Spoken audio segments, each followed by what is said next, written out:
Hey, I'm Sathiya Sam. I'm a men's transformation coach, international speaker, and author, and I've dedicated the last 6 years of my life helping men quit porn addiction. Today, I'm going to be reacting to a video called Porn is Not About Sex, and this is with Dr. K and Dr. Reena Malik, two absolute legends in this space. I'm very curious to see what they have, and I'm excited to share some insights with you as well. What are some techniques that you use for people who have porn addiction? Like, how do you help them get through that? I think a lot of it is like understanding their emotions. So when I think about pornography addiction, so remember that any addiction brings pleasure and takes away pain. So if you can reduce the need to take away pain, then you're going to melt away the pornography addiction. Okay, this is actually a really interesting point. And I think a lot of people overlook this, that there's a very strong emotional component to pornography consumption. And what he just nailed it, like, especially with guys have a lot of emotional pain. They don't know how to process it. They don't know how to handle it. And they just suppress it anyways, or they suppress it instead. And because they suppress it, then they start to watch pornography to cope with the pain, and the addiction kind of spirals out of control. So this is off to a good start. That was really profound. So there are a couple of things that are correlated with pornography addiction. So if you look at multivariate regression analyses, there are two variables that correlate very highly with pornography addiction. One of them is meaninglessness in life. Mm-hmm. So generally speaking, if you can help someone have a reason not to watch pornography and jerk off in the middle of the day, then that will help them a lot. Mm-hmm. So what happens is, this is my population, but these are people who are oftentimes young men in their 20s, and they're like falling behind in some way. And it's like 4 p.m. on a Thursday, they're not really working, and like, what else do they have to do?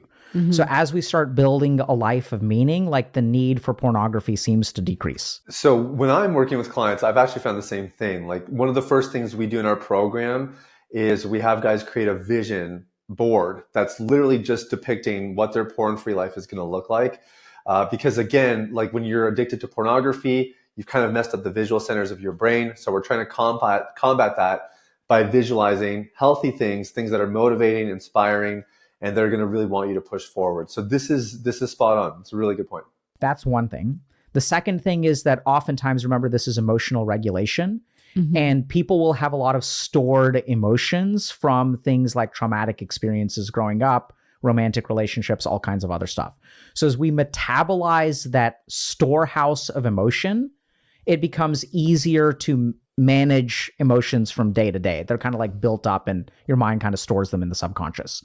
So if we look at something like processing trauma, so I do a lot of like trauma processing for people with pornography addiction. And that sort of takes some of the gas out of the tank that's fueling the addiction. The third thing to do is to reduce emotions in the present. So teach them alternate coping mechanisms that they can use to manage emotions. And oftentimes it's like really life-oriented stuff. So if I'm living at home and my parents are toxic, like, learning to set better boundaries is one of the best things to teach someone who struggles with pornography addiction. Because usually what's going on is these are people that have someone in their life who is sending them toxicity, but they feel so guilty at cutting them out. This can even be someone like a romantic partner or spouse. It can be a parent. And as they're like receiving the stress, it's almost like I'll joke with some of my patients that you have an emotional umbilical cord. Mm-hmm. They're connected to someone else, and another human is like transmitting negative emotions to them like a waste product. So this is a really, again, like a very understated point, but it's actually super, super important. Like, you'll notice that he hasn't talked about sex drive. He hasn't talked about testosterone. He hasn't talked about sexual experiences or lack thereof. I mean, porn addiction generally is more about these, I guess, fundamental human experiences like emotions and thought life. And so I think a lot of guys are always surprised. In fact, I was speaking at an event last weekend, and a guy came up to me afterwards and he's like, are those things really even connected? Like, emotions and trauma, like, does that really play into my porn experiences? And I can say, after helping 1,500 guys quit, yeah, 100%. So again, very important point. And that's why this is, at least one of the reasons, this is why porn addiction is not actually about sex. It's usually about things that are a lot more fundamental to the human experience. So this is why I actually talk about this on Instagram all the time. I post content every single day there, trying to help people connect these dots a little bit more. My handle is Sathiya Sam if you want to go check it out. And you're going to populate your Instagram feed with some healthier content. And I do respond to all of my DMs as well. So feel free to hit me up there. I'd love to chat with you. And then they have to turn to substances or pornography or whatever to like offload that emotional stuff. So boundary setting, emotional regulation techniques, processing trauma, and like really building purpose in life tends to be like a pretty good outcomes. So many things come to mind, but I think we're seeing, particularly in young men, like we know that amounts of sex or frequency of sex is decreasing and that the even birth rates are decreasing. And so do you think this is sort of part of all of this like external stimulation that's around, and then they feel sort of, this is a theory for me, right? They feel less meaning, right? Because they're not actually having success in finding someone or meeting someone, or it's just easier to access pornography. And then they're like, they're still not connecting with other people. They're using pornography because they still feel bad. Of course, we talked about the cycle a little bit, but is it sort of like, are these things contributing to that? Well, okay.